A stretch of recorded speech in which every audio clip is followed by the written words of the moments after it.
What do we know about Arcturus Station? For such an essential piece of the Alliance's infrastructure, we know remarkably little, outside of when it was built, what its primary purpose was, and finally its ultimate fate. So naturally, I'm going to attempt to break down every last piece of information we have on what would become the seat and capital of the Systems Alliance.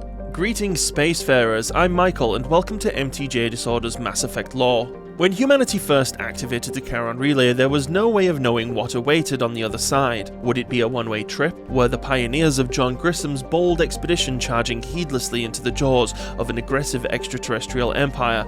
Or would this mysterious key to the galaxy simply lead nowhere? As fate would have it, the relay connected to the neighbouring star system of Arcturus, which turned out to be free for the taking, and as if that weren't fortunate enough, the relay on the other side was a nexus point for countless other star systems and star clusters, like some kind of interstellar highway junction. As a result, this single star system was a natural and defensible hub for the fledgling Alliance's aspirations of space exploration, and would become the home of the largest endeavour in humanity's history. This is everything we know about Arcturus Station.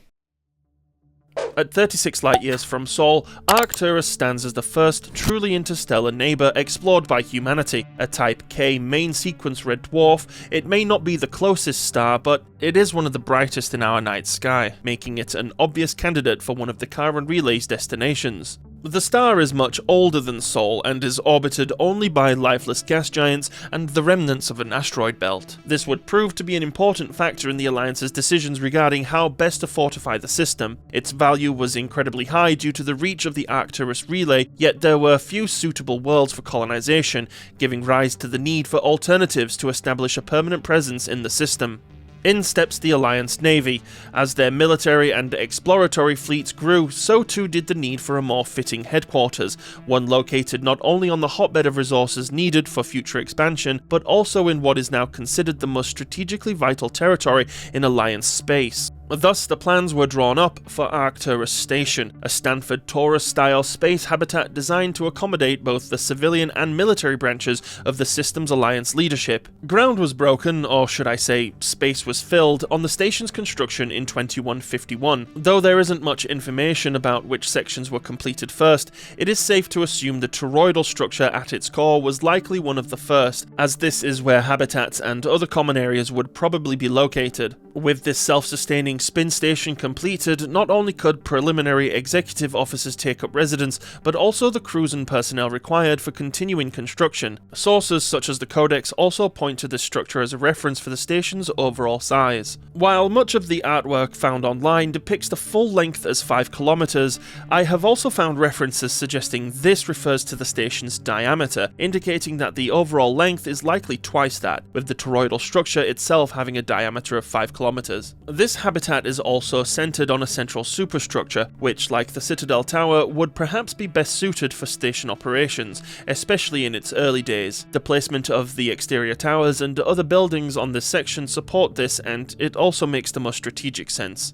Expansion of Arcturus Station's outer arms, main docks, and even shipyard facilities occurred gradually over the next 11 years, utilizing the system's many mineral-rich asteroids for construction materials. As employment opportunities increased, many flocked to the station over the course of the following decade, bringing its estimated population up to about 45,000. Though officially inaugurated in 2156, construction of the station would not wrap until sometime in 2162. By then, the Alliance would have already experienced the First Contact War. The station's tactical importance cannot be overstated, particularly during the Relay 314 incident. Without Arcturus Station, the ships and personnel required to field the task force that liberated Shang-Chi and forced the Turians to the table would not have been possible. From here on out, Arcturus Station became an important part of Alliance diplomacy.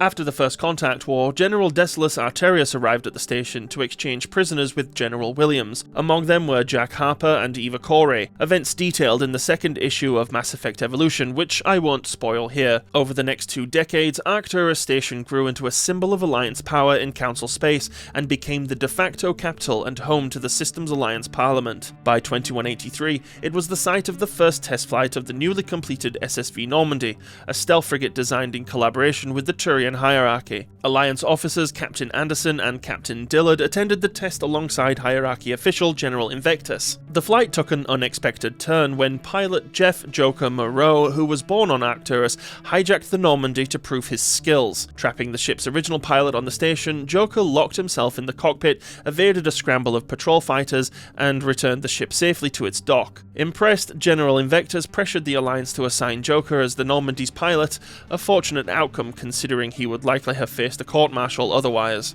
Speaking of ships, Arcturus Station's defense appears to be provided primarily by Fleet Command. For a time, this was headed by Admiral Stephen Hackett before his assignment to the Citadel along with the 5th Fleet, though conflicting lore shows this was originally intended to be Admiral Mikhailovich and the 1st Fleet's assignment. I think it is safe to presume the station did have its own mounted defences, at the very least Guardian and anti-ship lasers, but there really isn't much information on this. My own personal theory is that the station was intended to have a state-of-the-art defensive grid, but it was never allowed to reach its full potential, as sadly the excellent and brief history of this legendary station would come to a brutal end. In 2186, it was the site of a decisive battle between the Alliance's 2nd, 3rd and 5th Fleets and the Reaper forces on their way to Sol. While the Alliance valiantly defended the station from a dozen Reaper capital ships, the bulk of the Reaper fleet were able to bypass the station altogether and surged through the mass relay towards Earth. Admiral Hackett, realizing he couldn't possibly win, was forced to abandon the station and sacrifice the 2nd Fleet to allow the 3rd and 5th Fleets to escape. Sometime afterward,